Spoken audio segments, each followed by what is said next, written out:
Hey YouTube, I've got a 2002 Volvo XC70 in the shop today.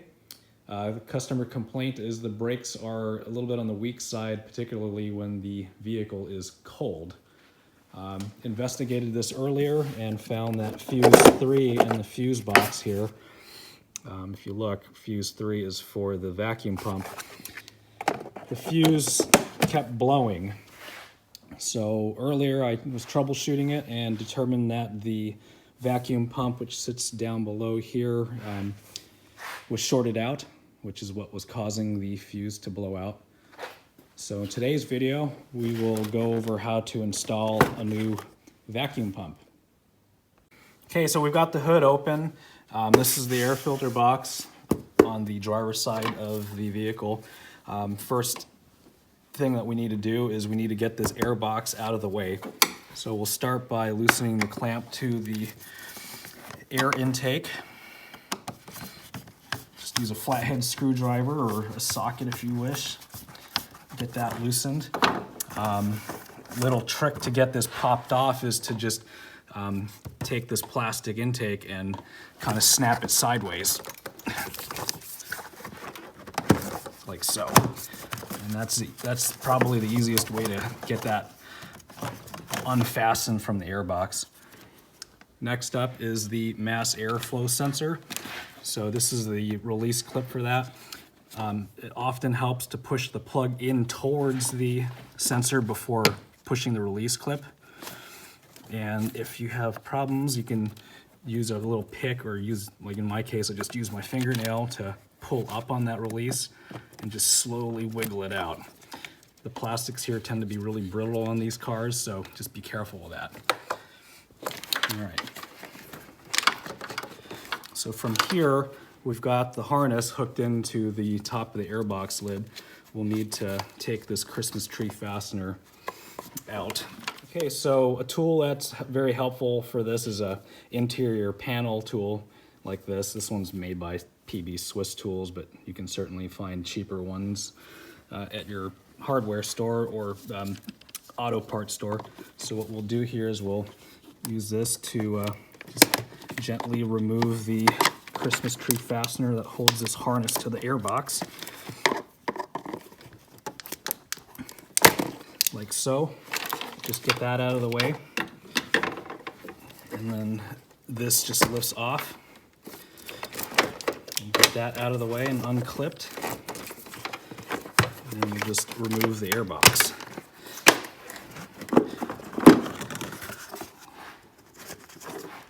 Okay, so the next order of business is once we've got this airbox lid off, we will need to remove the air intake going into the lower half of the airbox.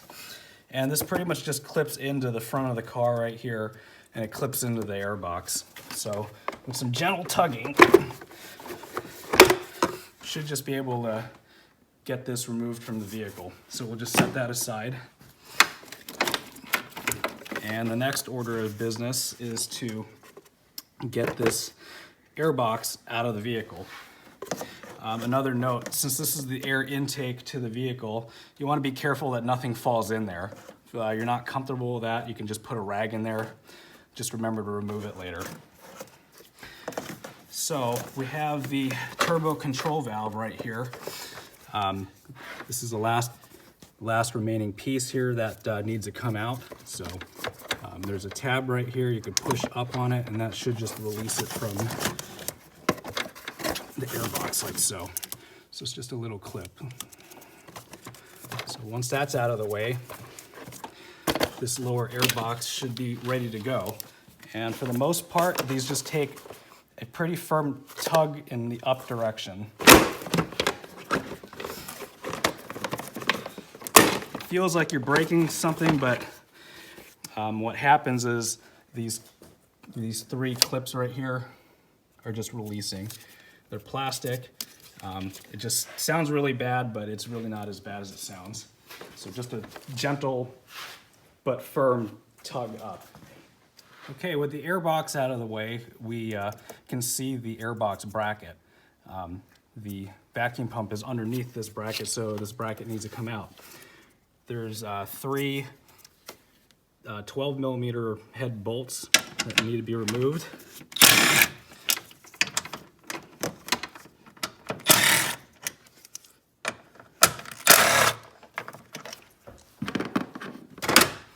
Okay, so this bracket can just be moved out of the way. We don't need to physically remove it from the vehicle. There's just all this stuff that's plugged into it that I'd rather not deal with right now. So, all right. So with that out of the way, we can see the vacuum pump right here. It's held on by another, I believe that's another 12 millimeter bolt, and there's another one down in here, which is kind of hard to see, but it's at the end of my index finger right here. So those will also need to be removed at some point. Okay, so what we're going to do now is remove the bolts that hold this vacuum pump bracket onto the vehicle. I'm going to start with the difficult bolt, which is right here at the end of my index finger. One tool that I would use for this is an extension on a 1/4 inch ratchet and a 12 millimeter socket. And you can reach around. This is not a fun one to get to, but with some patience, it's definitely doable with just standard tools. As you can see here, everything's fit in there. And then now it's just the tedious task of getting that bolt undone. And the reason why I start with the hard ones because, well, it's just annoying to deal with. And if this top one's already out, then everything's flopping around.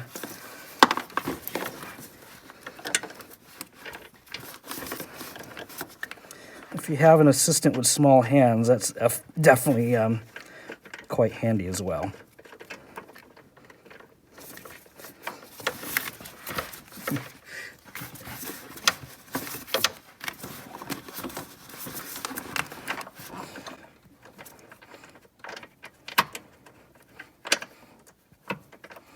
Okay, once you get it unscrewed to a certain point, you can actually get a flex head gear ratchet like this guy up in there. And that will definitely help.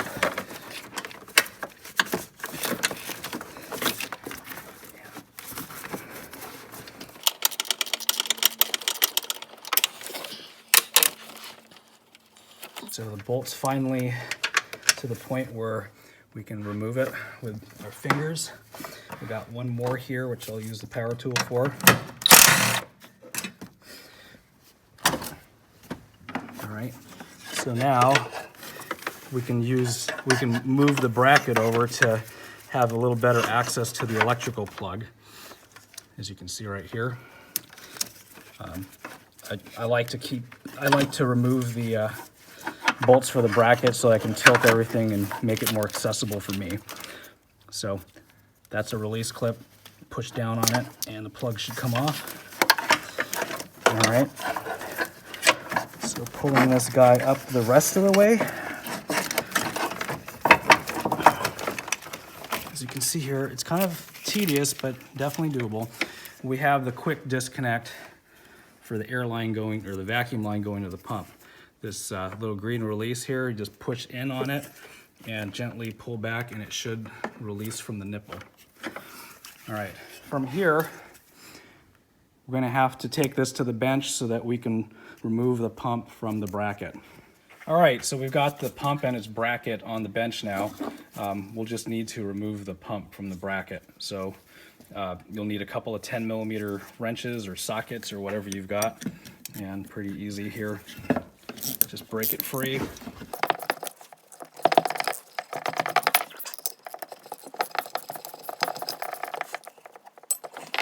right, that's one free.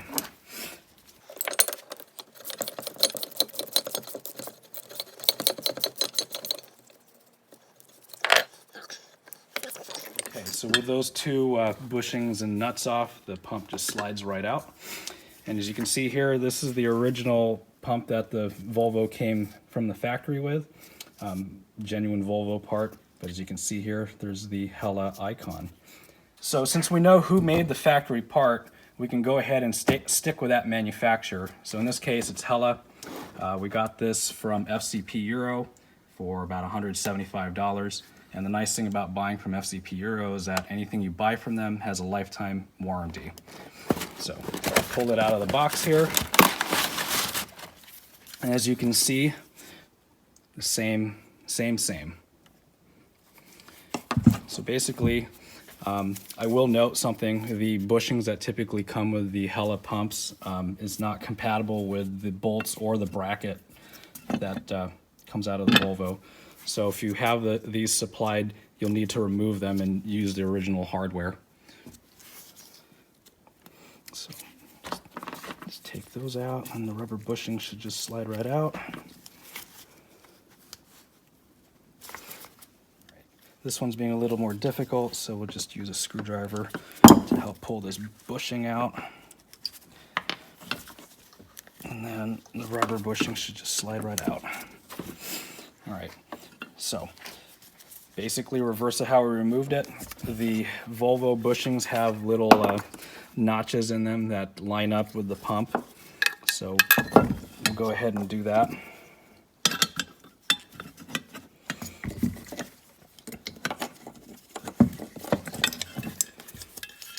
So this is just an example of how they line up, like so. Since I don't want to have to juggle all this on camera, I'll just show you the gist of things. Put the cone-shaped bushing back on top, and then we'll run the nut down. So I've got the pump bolted back onto the bracket using the original Volvo rubber bushings. It keeps noise down when you use these rubber Volvo bushings. Something I noticed here is that the replacement part has a new clip here. So we'll just remove that from the bracket. In order to do that, just get something that can squeeze those ears in. Something like this. And it'll just pop off just like so. It is keyed. So if you look at the hole here, it's got a slot here that corresponds with that. So that's just a matter of pushing on, like so. And we can go ahead and put this whole assembly back in the vehicle. All right, so basically reverse of how we removed it. We'll just put this whole unit back in place. Once I get it down to a spot that's nice, I'll plug the electrical connector in while I can reach it with both hands. And it just clicks into place like so. So we'll line it up, put it back in. And what I like to do is I like to start off by putting the top bolt in.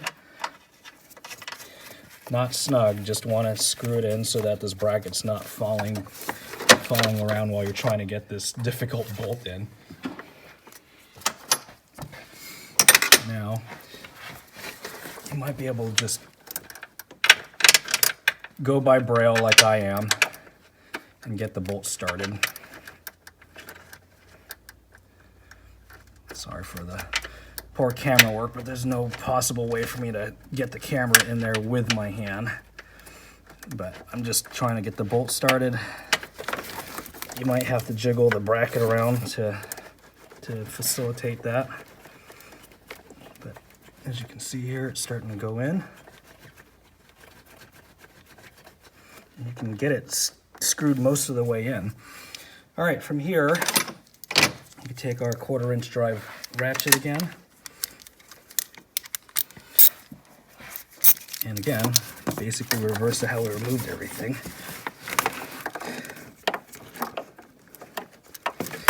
If I could just get something in there. So, got my 1/4" drive ratchet in here. I'm just gonna try to move my hand out of the way so you can see, but just go until it's snug. If I find the torque spec for that, I will put it in the video description. So that one's done. We'll just do this top one real quick. All right, so now the hard part of the job's done. We got the pump mounted, plugged in. We will need to plug the vacuum hose back in. This one with a quick disconnect. And the nice thing about that, quick disconnect, exactly what the name implies. It's quick. It just pushes on. And you can go ahead and pull back on it just to make sure the lock is engaged. From here, we'll put the air filter bracket back in place with its 3 associated bolts. I guess I'll just do that now.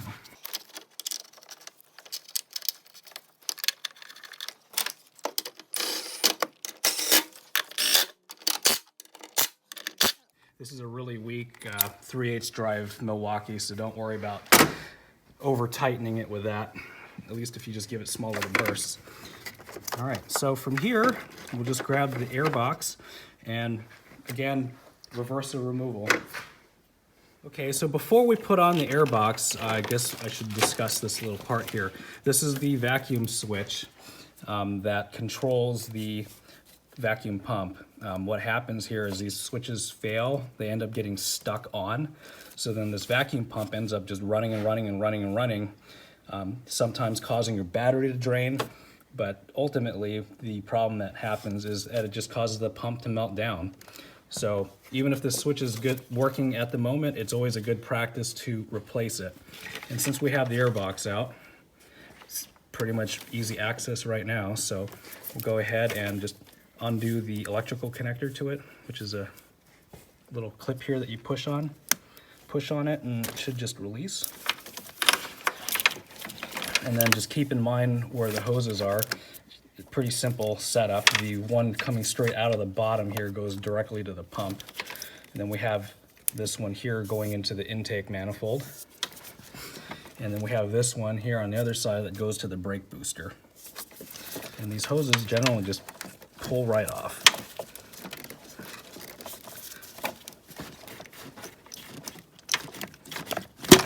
Just like so. Sometimes it helps if you spray a little lubricant like WD-40 in there, but a lot of times if you're just gentle with it, it'll come right off. And then here's this little bracket here for the mounting the switch to the air box. So it just snaps on. And it just pushes off with your fingers. I'll put that aside for right now. And finally, the hose going to the air pump. Or the vacuum pump, that is. So here's a replacement part. I'm not aware of any aftermarket replacements for this, so you'll have to grab the genuine Volvo part.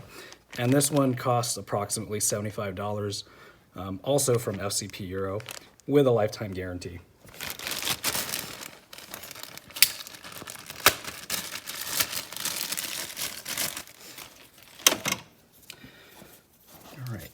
So getting everything oriented the way it was before I removed it, we'll just plug in the hose that goes to the vacuum pump, the hose that goes to the intake manifold, and the hose that goes to the brake booster. We'll clip this bracket back on so that we can mount it to the airbox later. And finally, the electrical plug. All right, so that's how you replace the vacuum switch for this vacuum pump. And now we can move on to putting the air box back in place. Okay, so now we're gonna put the air box back in, the lower half of the air box. And what we need to do is line up these 3 holes right here with the clips on the bracket, right here. So it's just a matter of lining them up. Unlike how you remove it, you kind of want to be slow with this and make sure everything is lined up. You want to make sure you got everything lined up before you forcefully push it down. But if you don't have it lined up correctly before you push, you will break those clips. All right, so now we can proceed with getting the rest of the air intake back together. And again, just backwards of how you removed it. So this square end here goes into the box. And usually I'll try to snap that in first. That gives you more space up front.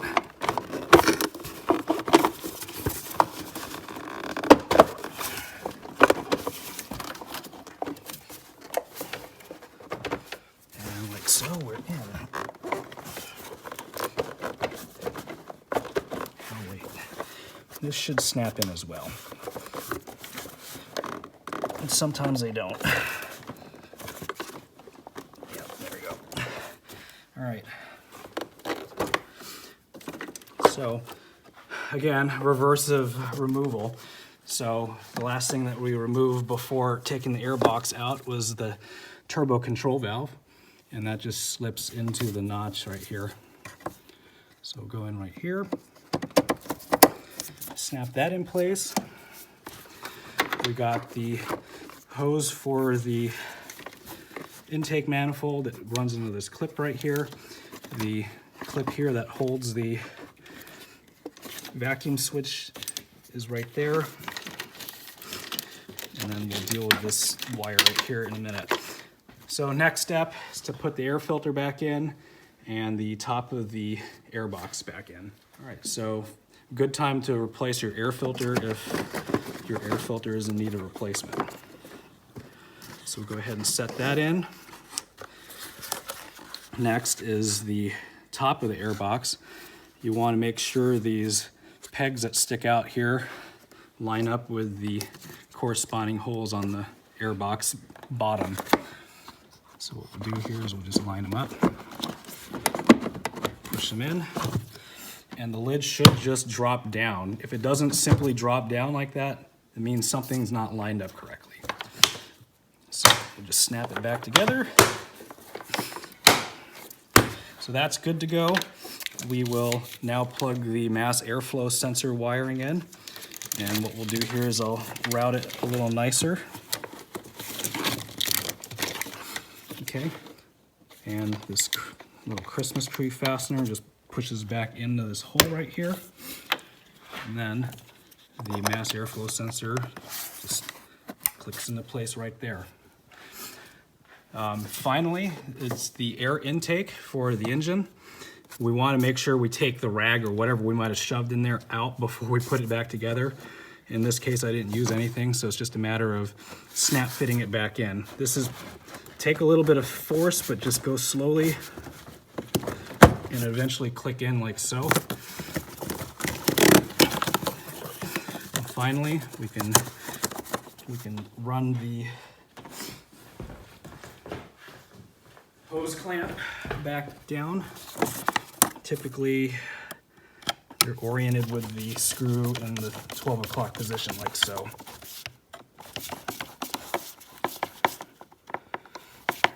And this is plastic, so you don't have to go Gorilla tight with it, just snug, and we're good to go. All right, so for the last step of this whole job, replace the fuse. I previously removed it when I was diagnosing it earlier. It takes a 15 amp fuse, which you can see here in the diagram for number 3. And number 3 is the vacuum pump. So go ahead and put a new 15 amp fuse into its spot and put her back together. All right, so once we have the fuse in place, the last thing here to do is a function check. To do that, you'll need to have the ignition switch to the on position. And you should hear this pump buzzing for a few seconds until vacuum is in the lines. And then every time you hit the brake pedal, you should hear the pump come back on again momentarily. Just like that. And it should shut off. And we'll hit the brake pedal again.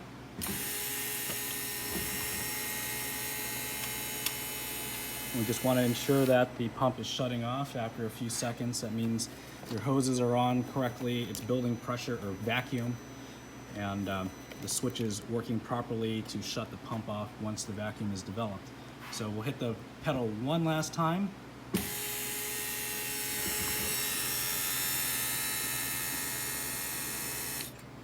It's shutting off correctly. Vacuum is being built. The brake pedal, you can feel the vacuum developing if you keep your foot on the brake pedal. And that just tells you that this auxiliary vacuum pump is working properly. So that's how you replace a vacuum pump on a 2003 Volvo XC70. As you can see, definitely a very doable job if you are patient and everything and have tools. Anyway, I hope this video helps. If you like it, please click the like button. And if you haven't already, please subscribe so that you can see more content like this. Thanks, and have a nice day. So bonus footage at the end. We're gonna do an alien autopsy of the old part just to see exactly what went wrong. But like I said earlier, when I was diagnosing the vehicle earlier, this pump shorted out internally. Oh, should just pull apart. Oh, yuck. Yeah. Something got really hot in here. In fact, you can see with a brush holder, if we can maybe get my flashlight on it, you can see it's all melted down.